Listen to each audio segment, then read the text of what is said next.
Gunung Senyum ni merupakan penempatan bunian, tapi tak ramai orang yang bercakap mengenainya.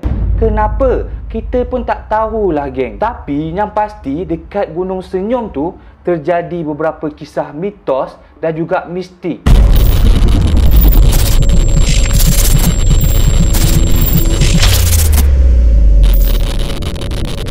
Allahumma salli ala sayyidina Muhammad wa ala alihi washabihi wasallim.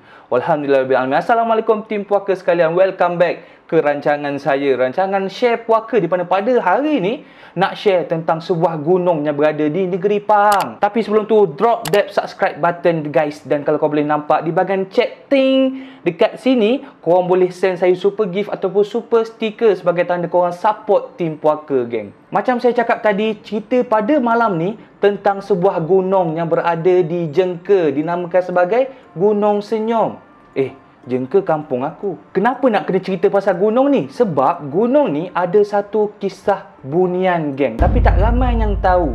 Sebab orang-orang Melayu Malaysia kita ni suka sangat pasal bunian Gunung Jerai, pasal bunian Gunung Ledang, sampaikan bunian Gunung Senyum ni dipinggirkan. Kesian member geng. Gunung Senyum ni sekarang ni lah dekat Jengka ni, dia buat sebagai taman rekreasi dan juga tempat hiking. Dekat situ juga ada beberapa peninggalan-peninggalan sejarah mistik geng. Bang, macam mana Gunung Senyum ni dapat nama bang?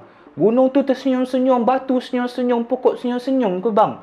Kalau benda-benda macam tu senyum, aku lari geng. Terdapat beberapa versi lah bagaimana Gunung Senyum ni dapat nama. Antara versi yang paling popular lah, benda ni jadi pada tahun 1800-an macam tu. Engkau tak lahir lagi, aku tak lahir lagi geng. Di mana pada waktu tersebut Sultan Pahang dia pergi mengembara dekat negeri Pahang sana geng. Menurut kisah yang berlaku, Sultan Pahang time tu nama dia Sultan Ahmad. Dan pada waktu tersebut Sultan Ahmad ni dia nak pergi berjalan-jalan lah. So dia pergi ke tepi sungai, dia ikut je sungai Pahang. Dia pergilah explore negeri Pahang, negeri sendiri geng. Sebab negeri Pahang ni besar dulu. So masa tengah lalu tepi sungai tu, tiba-tiba member Sultan ni dia ternampak gunung yang tinggi di tepi sungai. Lalu baginda pun tanyakan kepada pengikut-pengikut di belakangnya, "Wahai pemerintah sekalian, gunung apakah itu? Tak pernah beta lihat gunung setinggi itu di negeri Pahang." Malangnya geng, antara ramai-ramai yang ikut tu tak ada seorang pun yang tahu nama gunung tersebut. Semua yang ikut dia senyum-senyum je macam engkau lah jawab. Aku tak tahu. Engkau jawab. Dia macam tu. Melihat gelagat-gelagat pengikut dia yang macam tu, Sultan ni pun terus bagi nama dekat gunung tu. Tersenyum-senyum. Kalau begitu, better namakan gunung ni Gunung Senyum. Lebih kurang macam itulah cerita dia. Aku tak tahu yang betulnya sebab aku tak lahir lagi time tu. Ada juga cerita yang diceritakan oleh orang-orang kampung bagaimana Gunung Senyum ni dapat nama, di mana pada waktu dahululah, kalau anda kata korang ada panas baran, korang suka maki-maki, suka jeli-jeli dah, macam gitu, dinasihatkan untuk pergi ke Gunung Senyum. Dikatakan kalau korang pergi ke Gunung Senyum sampai ke puncak, turun daripada gunung tu, mulut korang tak akan berhenti daripada senyum. Seumur hidup geng, member akan senyum. Apa pepatah Melayu tu cakap? Kerang busuk, kerang hanyir, kerang busuk yang senyum macam aku marah engkau ni. Macam gitu. Walaupun dia marah, lepas turun daripada Gunung Senyum tu, dia tak boleh marah. Mulut dia asyik tersenyum je. Itulah yang dikatakan sumpahan Gunung Senyum. Sudah-sudahlah pasal nama. Cerita pasal nama jap lagi tak habis. Dan benda mistik dekat sini dikatakan bahawa Gunung Senyum ni ada 18 buah gua geng. Tapi 18 gua ni hanya 8 gua sahaja yang alam manusia ni tahu, yang kita boleh explore. Lagi 10 tak dibenarkan. Kenapa? Sebab dikatakan di Gunung Senyum tu ada 18 buah gua, betul tak? 8 buah putang inamo. Filipin. Dikatakan bahawa dalam 18 buah gua dekat Gunung Senyum tu mewakili satu negeri bunian. So, 18 buah gua bersamaan dengan 18 buah negeri bunian geng. Tapi dalam kontrak, hanya 8 gua sahaja dibenarkan untuk manusia tahu. Lagi 10, itu hak milik bunian. Kita jangan masuk, jangan ambil tahu, jangan pernah pergi explore geng. Dan 8 gua yang dibenarkan manusia masuk ni mempunyai benefit-benefit dia yang tersendiri. Di mana ada salah satu gua ni diberi nama sebagai Gua Kolam 7. Di gua tersebut ada 7 buah kolam, geng. Dan dikatakan kalau kita ada penyakit, kita lemah-lemah badan, kita pergi mandi dekat kolam 7 ni, kita akan dapat kebaikan, kita akan sihat, kita akan cergas seperti biasa. Dan dikatakan juga Gua Kolam 7 ni merupakan tempat mandi bunian pada waktu dahulu. Tapi tu dululah. Sekarang ni kolam tu dah kering kontang, geng. Tak tahulah, maybe dalam dunia kita kering, tapi dalam dunia dia air still banyak. Tak tahu, geng. Kita ni multiverse. Spiderman, Spiderman. Ada satu lagi gua dinamakan sebagai Gua Angin, di mana di gua tersebut, hanya dekat gua tu je ada angin yang tiup sepoi-sepoi bahasa, geng. Dan dikatakan dekat gua tersebutlah puteri-puteri bunian melepaskan penat mengeringkan peluh. Gua lain pula diberi nama sebagai Gua Terang Bulan, di mana dekat Gua Terang Bulan ni, puteri bunian dia akan pergi dekat gua tersebut untuk mandi cahaya bulan. Sebab apa? Sebab dekat gua tu memang special, geng. Kalau time tu bulan mengambang, cahaya-cahaya bulan akan mula masuk ke dalam gua tersebut. Ada juga dinamakan sebagai Gua Silat, di mana Gua Silat ni orang zaman dulu akan pergi ke gua tersebut untuk bertapa, menuntut ilmu bersama-sama dengan bunian. Diorang buat session caring is sharing. Dan ada lagi satu gua ni, memang gua ni special lah. Special dan misteri sebab dekat gua ni ada satu kubur lama, geng. Kubur lama tu dikenali sebagai Makam Tok Long. Cerita dia macam gini, geng. Aku nak cerita pasal arwah Tok Long ni lah. Ni tak tahulah betul ke salah. Ini adalah cerita misteri, mistik yang tak tahu sahih ke tak. Kita hanya sharing sahaja. Diceritakanlah pada waktu dulu, pada zaman dahulu, ada seorang lelaki diberi nama sebagai Tok Long.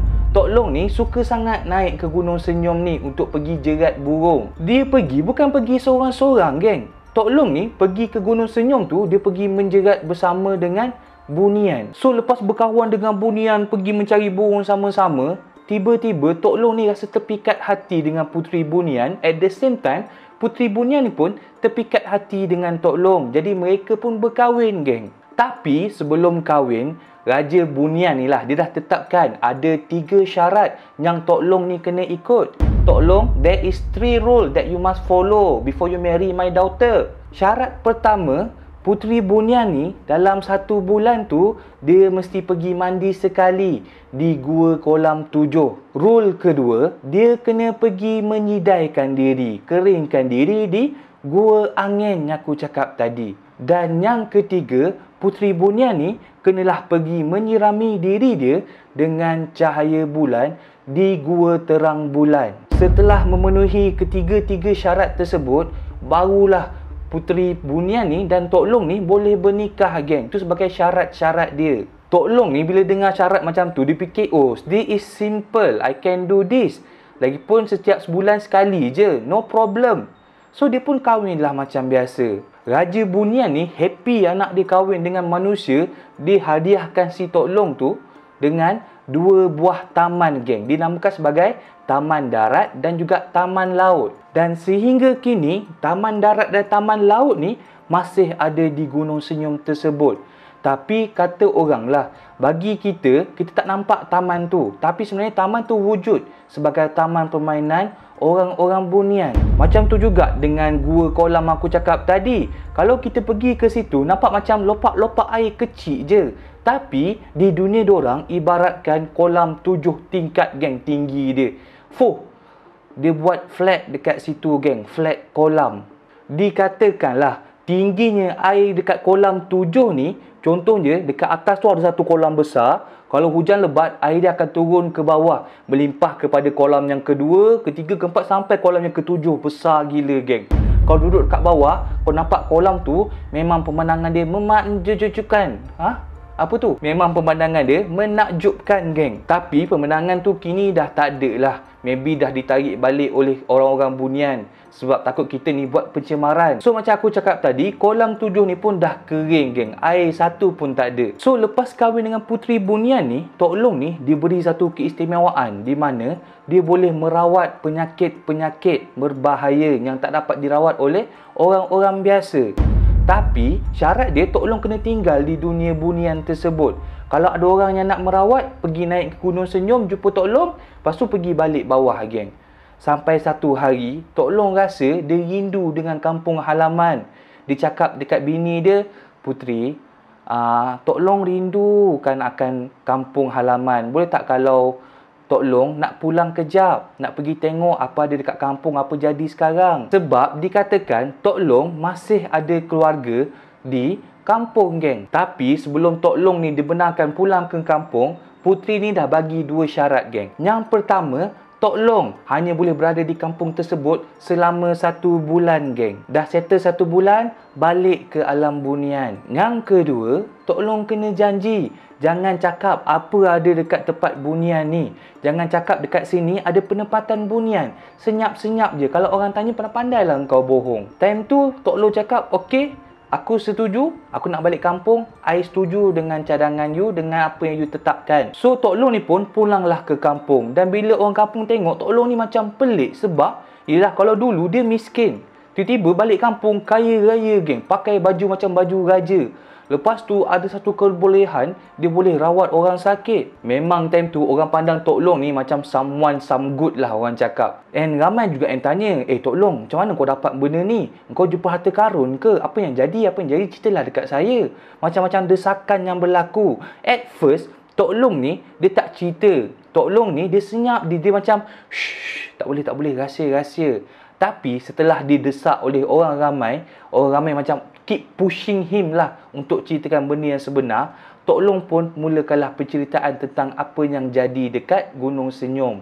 Disebabkan langgar peraturan yang ditetapkan oleh puteri tadi, Gunung Senyum tiba-tiba hilang di mata Tok Long.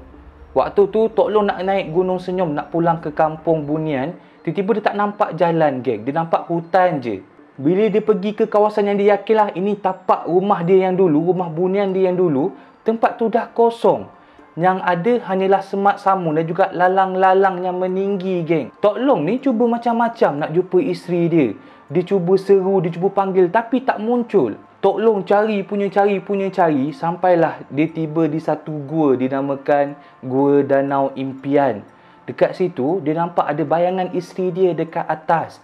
Tok Long pun ikutlah jalan, isteri dia makin lama makin menjauh, makin lama makin menghilang. Dan sejak waktu itulah Tok Long sedar yang dia tak akan dapat jumpa isteri dia lagi.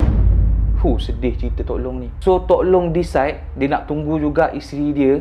Dia pergi gali satu lubang, dia duduk dalam lubang tersebut. Dia bertapa, dia tunggu sampai isteri dia muncul.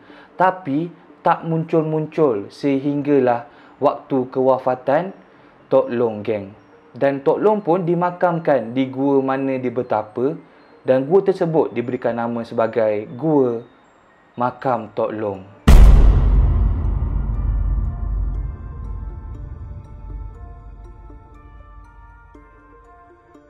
Tapi orang-orang kampung cakap cerita ni ada sahih dia. Ada penunggu dia di Gunung Senyum tersebut. Sebab apa? Sebab yang peliknya geng, walaupun Gunung Senyum tu tak ada majlis bandaraya, yang tukang sapu, yang tukang sedut-sedut rumput ni semua, tapi kawasan dia bersih.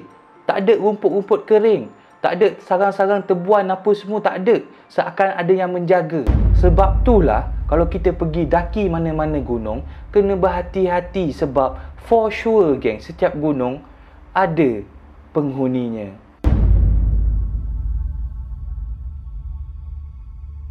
That's all story tentang Gunung Senyum pada malam ni. Thank you guys pada yang sudi bagi super gift dan juga super chat. Kalau nak tahu cerita lebih tentang mitos dan juga mistik-mistik, jangan lupa drop that subscribe button. Jangan lupa like, jangan lupa subscribe, jangan lupa on notification button. That's all story poker daripada saya. Assalamualaikum. Ciao.